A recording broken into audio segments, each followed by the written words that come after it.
I was in school back in the 1950s and 1960s, I was taught a story about our universe. We're teaching our young people the same story in the classroom today.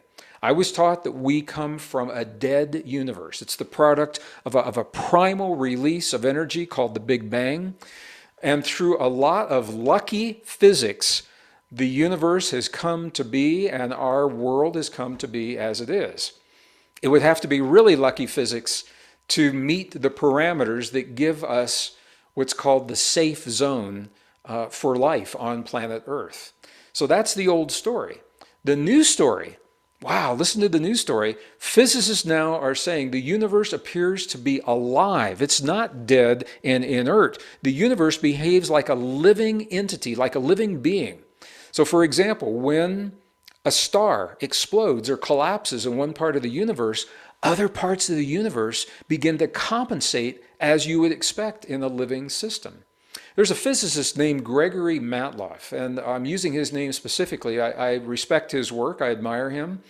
He says that the evidence suggests that stars may be conscious thinking entities that are directing their own evolutionary process. Now think about how different that is. Stars may be thinking entities. They may be directing their own evolutionary process. He goes on to say, his exact words, he says, put more bluntly, he said, the universe may be self-aware. That is a very, very different way of thinking from what I was conditioned to think and what you were probably taught when you were in school. We're teaching our young people today, and here's why that difference is important. If we're the product of a dead universe, it gives us the sense that we can exploit and dominate the world around us, exploit and dominate nature. And we see that thinking reflected in the world all around us. The new thinking that the universe is alive gives us reasons to think differently, to honor and respect these principles of nature and our relationship to the world around us. So this is an example, but it doesn't stop there. When I was in school, back in the 1950s and 60s, I was taught that human life also is the product of lucky biology, that we are the product of random processes, random mutations that evolve slowly, gradually over long periods of time, and that through violent competition, we as humans won out over all the other species.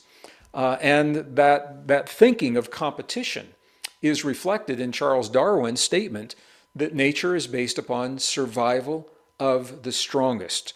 And those are Darwin's exact words. When I wrote the books, I had copies of Darwin's manuscripts with me, and his original words, survival of the strongest. Later, they were interpreted as survival of the fittest, and many of us have heard that.